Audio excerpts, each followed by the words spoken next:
کو جواب دوں گا۔ اللہ تعالیٰ نے مرد کو اور عورت کو میں باہی میں تضاد اور کشش کی کیفیت رکھ کر سلسلہ انسانیت کو چلایا، اور مرد کے عالمی قوتوں کی بنا پر اللہ تعالیٰ نے مرد کو امارت کا درجہ دیا۔ الرجال قوامون علی النساء، اللہ تعالیٰ نے مرد کو حاکم بنانے کے ساتھ عورت کے حقوق بھی متعین اور واضح کر دیے، تاکہ صنف نازک ہونے کی وجہ سے اس کی حقوق حق تلفی نہ ہو، کیونکہ قرآن کہتا ہے وَلَهُنَّ مَثَلُ الَّذِي عَلَيْهِنَّ بِالْمَعْرُوفِ کہ ان دونوں کے لیے ایک جیسے حقوق ہے۔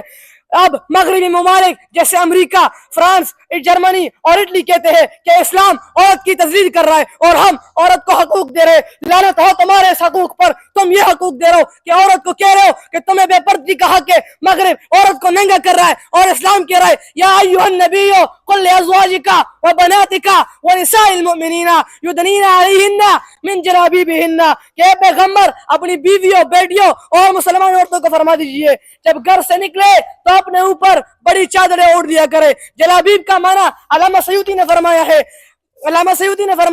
ان یغطین وجوہہن من فوق رؤوسہن بالجلابیب ویبدین عین واحدہ کہ وہ اپنی چہروں کو ان بڑے چادروں سے ڈھانپ لے جو دوسرے سروں پر اوڑھ رکھی ہے، اور راستے پر چلنے والے کے راستے پر چلنے کے لیے ایک آنکھ ظاہر کرے۔ یہ ہے اسلام کا حق جو عورت کو دیا گیا ہے۔ صرف یہ حق نہیں ہے بلکہ شریعت اسلامیہ نے عورت کا مسکن گھر کو قرار دیا ہے۔ ارشاد ربانی ہے وَقَرْنَ فِي بُيُوتِكُنَّ وَلَا تَبَرَّجْنَ تَبَرُّجَ الْجَاهِلِيَّةِ الْأُولَىٰ کہ عورتیں گھروں سے نہیں نکلیں گی۔ آج عورتیں بازاروں کی زینت بنی ہوئی ہے، آج عورتیں بازاروں میں گھوم رہی ہے، حالانکہ قرآن کہتا ہے وَقَرْنَ یہ لوگ گھروں سے نہیں نکلے فِي بُيُوتِكُنَّ وَلَا تَبَرَّجْنَ تَبَرُّجَ الْجَاهِلِيَّةِ الْأُولَىٰ یہ اپنے گھروں سے نہ نکلے جاہلیت کے دستور کی طرح۔ پیغمبر نے فرمایا المرء عورت فإنها اذا خرجت من بیتها استشرف فیها الشیطان، عورت گھر میں چھپانے کی چیز ہے، جب وہ گھر سے نکلتی ہے تو شیطان اس کا پیچھا کرتا ہے۔ وإنها لتكون أقرب إلى الله منها إلا في بيتها کہ عورت تب اللہ کی نزدیک ہوتی ہے جب وہ گھر میں ہوتی ہے۔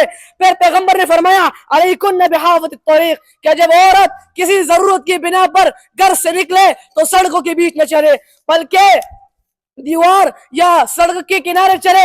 اس حکم کے بعد عورتیں اس قابل ہو گئی کہ حضرت عبداللہ بن عباس فرماتے ہیں کہ اس فرمان کے بعد عورتیں جب گھروں سے نکلتی تو دیواروں کے کنارے اتنی چلتی کہ ان کے کپڑے دیواروں میں اٹک جاتے۔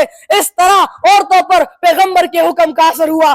آج عورتوں کو تو نعوذ باللہ پیغمبر کا حکم کچھ لگتا ہی نہیں ہے۔ میں جاتے ہوئے یہ بات کروں گا کہ پیغمبر نے فرمایا المرأة صامت خمسها وصامت شهرها واحصنت فرجها واطاعت بهلها فلا تدخل من اي ابواب الجنة شاءت کہ عورت صحیح العقیدہ عورت جب وہ 5 وقت کی نماز پڑھے، وصامت شہرہا اور رمضان کے روزے رکھے، واحسنت فرجہا اپنے عزت و آبرو کی حفاظت کرے، واطاعت بالہا اور اپنے شوہر کی فرما برداری کرے، تو پھر پیغمبر نے فرمایا فلا تدخلوا من ای ابواب الجنت شاءت وہ جس دروازے سے چاہے جنت میں داخل ہو سکتی ہے۔ اللہ تعالی ہمیں اور آپ سب کو اپنے حفظ و امان میں رکھے۔ وآخر دعوانا الحمدللہ رب العالمین۔